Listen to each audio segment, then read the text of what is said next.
पिछले काफ़ी समय से बीजेपी से साइडलाइन चल रही मेनका गांधी और वरुण गांधी को लेकर ये कयास लगाए जा रहे थे कि कहीं ना कहीं मेनका गांधी और वरुण गांधी आने वाले लोकसभा चुनाव से पहले पहले या तो नई पार्टी का गठन कर सकते हैं या फिर किसी और पार्टी का दामन थाम सकते हैं। लेकिन तमाम सियासी दावों को नकारते हुए यहाँ मेनका गांधी ने एक ऐसा बयान दे दिया है जिससे कहीं ना कहीं सियासी हलचल और तेज हो गई है और साथ ही साथ मेनका और वरुण का जो आगामी विज़न है वो भी साफ होता हुआ नज़र आ रहा है। दरअसल मेनका गांधी ने कहा है कि मैं बीजेपी में हूँ और बीजेपी में ही रहूँगी, भले ही पार्टी मुझे टिकट दे या न दे। दरअसल उत्तर प्रदेश के सुल्तानपुर की सीट से बीजेपी की सांसद मेनका गांधी ने एक ऐसा बयान दिया है जिससे अब सियासत में चर्चाओं का दौर शुरू होता हुआ नजर आ रहा है। जबकि पिछले दिनों में हमने देखा है कि पीलीभीत से सांसद और मेनका गांधी के बेटे वरुण गांधी अक्सर बीजेपी और सरकार की नीतियों पर हमला बोलते हुए नजर आ रहे हैं।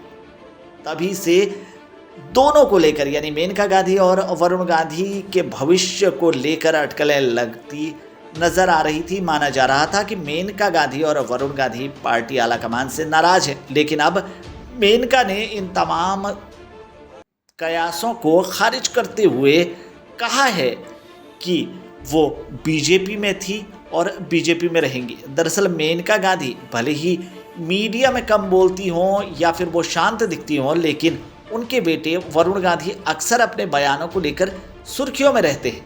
पिछले कुछ दिनों से जिस तरह से वो पार्टी लाइन से अलग हटकर बयान दे रहे थे और कहीं ना कहीं अपने भाषणों के जरिए भी वो सरकार की नीतियों पर सवाल उठाते हुए नजर आ रहे थे, उसके बाद ये चर्चा तेज हो गई थी कि बीजेपी एक बार फिर से मेनका और वरुण गांधी को प्रत्याशी बनाएगी या फिर आलाकमान कोई चौंकाने वाला फैसला ले सकता है।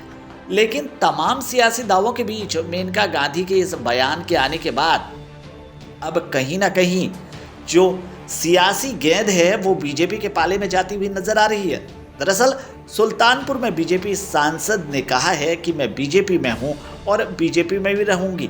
उन्होंने आगे कहा है कि पार्टी चाहे मुझे टिकट दे या ना दे, मैं पार्टी में ही रहूंगी। मेनका ने जो कहा है फिलहाल उससे उनके पार्टी छोड़ने की अटकलों पर विराम लग गया है। दरअसल साल 2014 में जब केंद्र में बीजेपी की सरकार बनी तब तो सब कुछ ठीक था। वरुण गांधी बीजेपी के फायर ब्रांड नेताओं में आते थे। वरुण गांधी सुल्तानपुर और मेनका गांधी को पीलीभीत से सांसद बनाया गया था और केंद्र में मंत्री भी बनाया था। लेकिन 2019 में परिस्थितियां अचानक से बदल गई।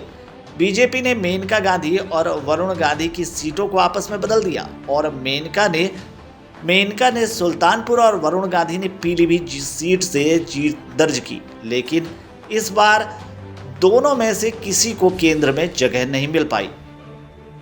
मेनका गांधी और वरुण गांधी के लिए बीजेपी के अलावा कई विकल्प मौजूद हैं। वरुण गांधी समाजवादी पार्टी के अध्यक्ष अखिलेश यादव, आरएलडी नेता जयंत चौधरी के भी करीबी माने जाते हैं। पिछले दिनों ममता बनर्जी के साथ भी उनका तालमेल देखने को मिल रहा था। ऐसे में ऑप्शन तो उनके पास बहुत सारे थे, इसके अलावा भी थे। पिछले दिनों उनके कांग्रेस में जाने की अटकलें भी लगी थी। कहा जा रहा था कि वरुण के उनकी चचेरी बहन प्रियंका से बहुत अच्छे संबंध हैं। हालांकि बाद में राहुल गांधी ने अलग विचारधारा की बात कहकर मामला शांत कर दिया था।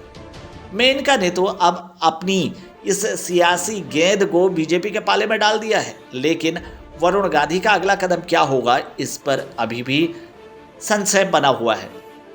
फिलहाल देखना होगा कि भाजपा दोनों को लेकर क्या फैसला करती है। क्या एक बार ये नाराजगी दूर होके फिर से बीजेपी का दामन थामेंगे मेनका गांधी और वरुण गांधी, या फिर वरुण गांधी अपना सियासी भविष्य कुछ और ही लिखने वाले हैं। जो भी होगा सियासी हलकों में काफ़ी हलचल पैदा करने वाला। फिलहाल के लिए इस खबर में इतना ही। बाकी खबरों के लिए बने रहिए हमारे साथ, देखते रहिए हमारे चैनल को, क्योंकि खबरों का सिलसिला यहाँ कभी नहीं थमता है।